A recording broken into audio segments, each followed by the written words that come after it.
कृष्णम वंदे जगत गुरुम। जय श्री कृष्णा। राधे राधे दोस्तों, जीवन यात्रा के अनमोल रत्न में आज आपके सामने श्रीमद् भगवद गीता का 12वां अध्याय हिंदी में लेकर आए हैं। ये वो अनमोल मोती हैं जो समय रहते अगर हमने चुन लिए तो हमारे हैं, अन्यथा हमसे बेगाने हैं। लोग जीवन निकल जाता है लेकिन इनको नहीं सुन पाते, ना देख पाते हैं। इसी संदर्भ में आपसे कहता हूँ कि अगर आप पर परम पिता की असीम अनुकंपा होगी तो आप इसके अंत तक जाकर सुनेंगे, अन्यथा चैनल खोलते ही बंद कर देंगे। इसमें कोई दो राय नहीं है। तो भरसक प्रयत्न करें अंत तक जाने का, जिससे आप पर परम पिता की असीम अनुकंपा बनी रहे। तो आइए शुरुआत करते हैं। ओम श्री परमात्मने नमः।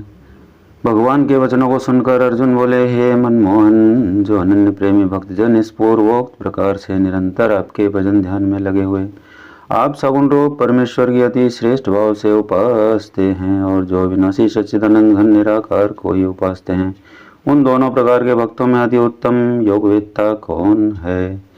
इस प्रकार अर्जुन के पूछने पर श्री भगवान कृष्ण बोले, हे अर्जुन, मेरे में मन को एकाग्र करके निरंतर मेरे भजन ध्यान में लगे हुए जो भक्तजन अतिशय श्रेष्ठ श्रद्धा से युक्त हुए मुझ सगुण रूप परमेश्वर को भजते हैं, वे मेरे को योगियों में भी अति उत्तम योगी मान्य हैं। अर्थात उनको मैं अति श्रेष्ठ मानता हूँ। और जो पुरुष इंद्रियों के समुदाय को अच्छी प्रकार वश में करके मन बुद्धियों से परे सर्वव्यापी अकथनीय स्वरूप और सदा एक रस रहने वाले नित्य अचल निराकार अविनाशी सच्चिदानंद घन ब्रह्म को निरंतर एक ही भाव से ध्यान करते हुए उपासते हैं, वे संपूर्ण भूतों के हित में रत हुए और सब में समान भाव वाले योगी भी मेरे को ही प्राप्त होते हैं। किंतु उन सच्चिदानंद घन निराकार ब्रह्म में आसक्त हुए चित्त वाले पुरुषों के साधन में क्लेश अर्थात परिश्रम विशेष है, क्योंकि देहाभिमानियों से अव्यक्त विषय गति दुख पूर्वक प्राप्त की जाती है। अर्थात जब तक शरीर में अभिमान रहता है तब तक शुद्ध सच्चिदानंद घन निराकार ब्रह्म में स्थिति थी होना कठिन है। और जो मेरे परायण हुए भक्तजन संपूर्ण कर्मों को मेरे अर्पण करके मुझ सगुण रूप परमेश्वर को ही तेल धारा के सदृश अनन्य ध्यान योग से निरंतर चिंतन करते हुए भजते हैं, हे अर्जुन, उन मेरे में चित्त को दलगाने वाले प्रेमी भक्तों का मैं शीघ्र ही मृत्यु रूप संसार समुद्र से उद्धार करने वाला होता हूँ। इसलिए हे अर्जुन, तू मेरे में मन को लगा और मेरे में ही बुद्धि को लगा। इसके उपरांत तू मेरे में ही निवास करेगा, अर्थात मेरे को ही प्राप्त होगा। इसमें कुछ भी संशय नहीं है। यदि तू मन को मेरे में अचल स्थापन करने के लिए समर्थ नहीं है तो हे अर्जुन, अभ्यास रूप योग के द्वारा मेरे को प्राप्त होने के लिए इच्छा कर।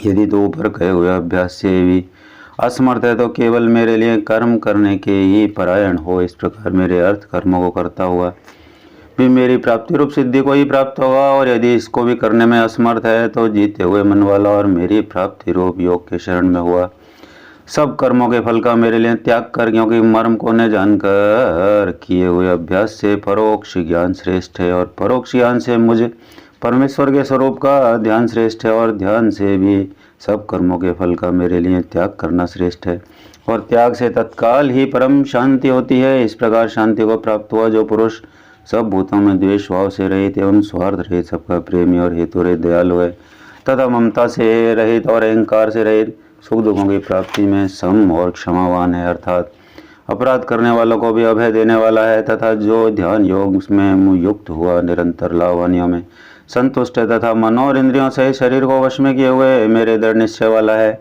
वह मेरे में अर्पण किए हुए मन बुद्धि वाला मेरा भक्त मेरे को प्रिय है, जिसमें कोई भी जीव उद्वेग को प्राप्त नहीं होता, और जो स्वयं भी किसी जीव से उद्वेग को प्राप्त नहीं होता है, तथा जो हर्ष अमर्ष भय और उद्वेग आदिकों से रहित है, वह भक्त मेरे को प्रिय है। जो पुरुष आकांक्षा से रहित तथा बाहर भीतर से शुद्ध और चतुर है, अर्थात जिस काम के लिए आया था उसको पूरा कर चुका है, और पक्षपात से रहित और दुखों से छूटा हुआ है, वह सर्व आरंभों का त्यागी, अर्थात मन वाणी और शरीर द्वारा प्रारब्ध से होने वाले संपूर्ण स्वाभाविक कर्मों में कर्तापन के अभिमान का त्यागी मेरा भक्त मेरे को प्रिय है। जो न कभी हर्षित होता है, न द्वेष करता है, न शोच करता है, न कामना करता है, तथा जो शुभ और अशुभ संपूर्ण कर्मों का फल त्यागी है, वह भक्तियुक्त पुरुष मेरे को प्रिय है। जो पुरुष शत्रु मित्र में और मान अपमान में सम है, तथा सर्दी गर्मी और सुख दुख आदि द्वंद्वों में सम है, और सब संसार में आसक्ति से रहित है, तथा जो निंदा स्तुति को सम्मान समझने वाला और मननशील है, अर्थात ईश्वर के स्वरूप का निरंतर मनन करने वाला है, एवं जिस जिस प्रकार से भी शरीर का निर्वाह होने में सदा ही संतुष्ट रहता है और रहने के स्थान में ममता रहित है। वह स्थिर बुद्धि वाला भक्तिमान पुरुष मेरे को प्रिय है और जो मेरे परायण हुए अर्थात मेरे को परम आश्रय और परम गति एवं सबका आत्मरूप और सबसे परे परम पूज्य समझकर विशुद्ध प्रेम से मेरी प्राप्ति के लिए तत्पर हुए श्रद्धा योग पुरुष इस ऊपर कहे हुए धर्म में अमृत को निष्काम भाव से सेवन करते हैं। वे वक्त मेरे को अतिशय प्रिय हैं। इति श्रीमद्भागवत गीतासु ब्रह्म विद्यायाम योग शास्त्रे भक्ति योगो नाम 12वां अध्याय। यह 12वां अध्याय पूर्ण हुआ। बोलो वासुदेव भगवान की जय। श्री कृष्ण गोविंद हरे मुरारे नाथ नारायण वासुदेवा। श्री कृष्ण गोविंद हरे मुरारे नाथ नारायण वासुदेवा। श्री कृष्ण गोविंद हरे मुरारे हे नाथ नारायण वासुदेवा। मित्रों, दोस्तों, साथियों, धर्मावलंबियों, माताओं, बहनों, यहाँ तक पहुँचकर सुन रहा हर व्यक्ति श्रद्धा और नमन का पात्र है। मैं उसे दिल से नमस्कार करता हूँ, क्योंकि वह परम पिता की असीम अनुकंपा का पात्र है जो स्वयं का भला सोच सकता है। अगले वीडियो में बहुत जल्दी फिर मिलेंगे। तब तक के लिए